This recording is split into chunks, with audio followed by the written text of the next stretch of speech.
ಕಲಬುರಗಿ ಸಮಾಜ ಕಲ್ಯಾಣ ಇಲಾಖೆಯ ವಸತಿ ನಿಲಯಗಳಲ್ಲಿ ದುಡಿಯುತ್ತಿರುವ ಹೊರಗುತ್ತಿಗೆ ನೌಕರರ ಬಾಕಿ ವೇತನ ಪಾವತಿಸುವಂತೆ ಹಾಗೂ ಮೈಸೂರಿನ ಶಾರ್ಪ್ ಮ್ಯಾನ್ ಪವರ್ ಏಜೆನ್ಸಿಯ ವಿರುದ್ಧ ಕ್ರಮಕ್ಕೆ ಆಗ್ರಹಿಸಿ ನಗರದಲ್ಲಿ ಬೃಹತ್ ಪ್ರತಿಭಟನೆ ನಡೆಸಲಾಯಿತು. ಕರ್ನಾಟಕ ರಾಜ್ಯ ಸರ್ಕಾರಿ ಹಾಸ್ಟೆಲ್ ಮತ್ತು ವಸತಿ ಶಾಲಾ ಹೊರಗುತ್ತಿಗೆ ನೌಕರರ ಸಂಘದ ನೇತೃತ್ವದಲ್ಲಿ ನಗರದ ಕಾರ್ಮಿಕರ ಇಲಾಖೆ ಎದುರು ಬೃಹತ್ ಪ್ರತಿಭಟನೆ ನಡೆಸಿದ ಕಾರ್ಯಕರ್ತರು ಕಾರ್ಮಿಕ ಇಲಾಖೆ ಅಧಿಕಾರಿಗಳ ವಿರುದ್ಧ ಆಕ್ರೋಶ ವ್ಯಕ್ತಪಡಿಸಿದರು.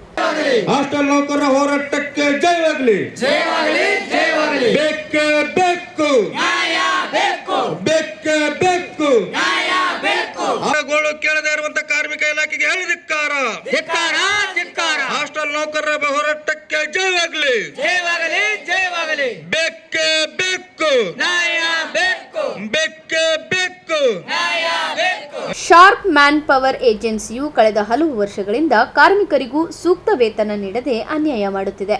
ಮ್ಯಾನ್ ಪವರ್ ಕಡಿಮೆ ಮಾಡಿ ಕಾರ್ಮಿಕರ ಬದುಕಿನ ಜೊತೆಗೆ ಚೆಲ್ಲಾಟವಾಡುತ್ತಿದೆ. ಅಲ್ಲದೆ ಲಕ್ಷಾಂತರ ರೂಪಾಯಿ ಅವ್ಯವಹಾರ ನಡೆಸುತ್ತಿದ್ದು, ಈ ಕುರಿತು ತನಿಖೆಗೆ ಆಗ್ರಹಿಸಿದರೂ ಸಮಾಜ ಕಲ್ಯಾಣ ಇಲಾಖೆ ಅಧಿಕಾರಿಗಳು ಮೌನ ವಹಿಸುವ ಮೂಲಕ ಶಾರ್ಪ್ ಏಜೆನ್ಸಿಗೆ ಬೆಂಬಲಿಸುತ್ತಿದ್ದಾರೆ ಎಂದು ದೂರಿದರು. ಕೂಡಲೇ ಸಮಾಜ ಕಲ್ಯಾಣ ಇಲಾಖೆ ಅಧಿಕಾರಿಗಳು ಹಾಗೂ ಶಾರ್ಪ್ ಮ್ಯಾನ್ ಪವರ್ ಏಜೆನ್ಸಿ ವಿರುದ್ಧ ಕ್ರಮ ಜರುಗಿಸಬೇಕು ಹಾಗೂ ಬಾಕಿ ವೇತನವನ್ನು ತಕ್ಷಣ ಬಿಡುಗಡೆ ಮಾಡಬೇಕು ಎಂದು ಒತ್ತಾಯಿಸಿದರು. ಇರತಕ್ಕಂಥ ಕಾರ್ಮಿಕ ಇಲಾಖೆ ಎದುರುಗಡೆ ನಮ್ಮ ಹಾಸ್ಟೆಲ್ ನೌಕರರು ಹೊರಗುತ್ತಿಗೆ ನೌಕರರು ಧರಣಿ ಮಾಡ್ತಾ ಇದ್ದೀವಿ. ಈ ಕಾರ್ಮಿಕ ಇಲಾಖೆಗೆ ನಾವು ಕಳೆದ 22ನೇ ಇಸ್ವಿಯಲ್ಲಿ ಸುಮಾರು 100 ಜನ ನಮ್ಗೆ ವೇತನ ಕಡಿಮೆ ಕೊಡ್ತಾ ಇದ್ದಾರೆ. ಸ್ವಿಸ್ ಮ್ಯಾನ್ ಪವರ್ ಏಜೆನ್ಸಿಯಿಂದ ನಮಗೆ ಶೋಷಣೆ ಇದೆ. ತಿಂಗಳ 1,1500 ಕಡಿಮೆ ಕೊಡ್ತಾ ಇದ್ದಾರೆ ಅಂಥೇಳಿ ಅರ್ಜಿಗಳು ಕೊಟ್ಟಿವಿ.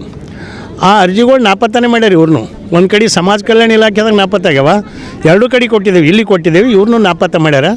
ಹೀಗಾಗಿ ಮತ್ತೆ ಈಗ ಪುನಃ ಫೆಬ್ರವರಿ ತಿಂಗಳದಾಗ ನಾವು ಮತ್ತೆ 200 ಜನರ ಬ್ಯಾಂಕ್ ಸ್ಟೇಟ್ಮೆಂಟ್ ತೆಗೆದು ಅರ್ಜಿ ಕೊಟ್ಟಿವಿ.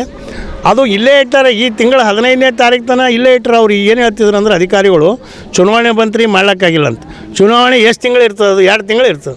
ಇವ್ರಿಗೆ ಕೊಟ್ಟು ನಾವು 6 ತಿಂಗಳಾಯ್ತು, ಏನೂ ಅರ್ಜಿ ಪರಿಶೀಲನೆ ಮಾಡಿಲ್ಲ. ಈಗ ಮೊನ್ನೆ 15ನೇ ತಾರೀಕು ಬಂದು ನಾವು ಎಲ್ಲ ಹೋರಾಟ ಮಾಡಿ ಕಾರ್ಮಿಕ ಇಲಾಖೆಯಲ್ಲಿ ಭ್ರಷ್ಟಾಚಾರ ನಡೆದಂಥ ಪತ್ರಿಕೆ ಮಾಧ್ಯಮದಾಗೆಲ್ಲ ಬಂದಮೇಲೆ ಅವಾಗ ಅರ್ಜಿಗಳು ಹೊರಗೆ ತೆಗೆದು ಈಗ ಚಾಲೂ ಮಾಡ್ಯಾರ ಅಂದರೆ ಟೈಮಿಂಗ್ ಬೇಕಲ್ಲ, ಲಿಮಿಟೆಡ್ ಬೇಕಲ್ಲ. ಅದು ಯಾವ ಹಾಸ್ಟೆಲ್ ಅರ್ಜಿ ಕೊಟ್ಟವ ಅವ್ರಿಗೆ ಹೋಗೋದಿಲ್ಲ.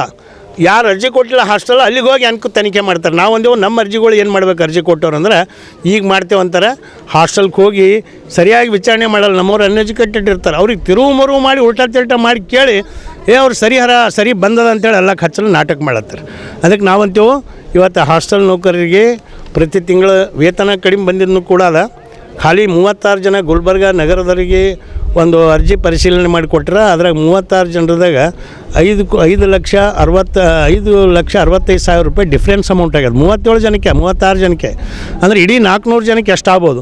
ಕೋಟ್ಯಾಂತರ ರೂಪಾಯಿ ವ್ಯವಹಾರ. ಇದು ಲಕ್ಷಾಂತರ ಅಲ್ಲ, ಕೋಟ್ಯಾಂತರ ರೂಪಾಯಿ ವ್ಯವಹಾರ. ಈ ಅವ್ಯವಹಾರ ತನಿಖೆ ಆಗಬೇಕಂತ ನಮ್ಮದು ಒತ್ತಾಯ ಇದೆ. ಇವರು ಅದು ಕಾರ್ಮಿಕ ಇಲಾಖೆ ಅವ್ರು ಮನಸ್ಸು ಮಾಡಿದ್ರೆ ಅದು ಜಲ್ದಿನೇ ಮಾಡಿಬಿಡ್ಬೋದು. ಅದೇನಿಲ್ಲ, ಅವ್ರಿಗೆ ಕರೆಸಿ ನೋಟಿಸ್ ಅದು ಈಗ ಕೆಲವು ಮಂದಿ ಕೊಟ್ಟಾರೆ. ಈಗ ಅದ್ರಿಗೆ ಪ್ರತಿಗಳನ್ನ ನಮಗೆ ಕೊಡ್ತೇವೆ ಅಂತ ಕೆಲವು ಜನರು ಕೊಟ್ಟರೆ ಇನ್ನೂ ಪೂರ್ತಿ ಕೊಟ್ಟಿಲ್ಲ. ಮತ್ತು ಇಲ್ಲರಿ ನಿಮ್ಮ ಹೆಣ್ಮಕ್ಳೆಲ್ಲ ಸುಳ್ಳು ಹೇಳ್ತಾರೆ, ಅಲ್ಲಿ ಹೋದಾಗ ನಮ್ಮ ಬಾಕಿನೇ ಇಲ್ಲ ಅಂತಾರಂತ ಇವ್ರು ಹೇಳ್ತಾರೆ.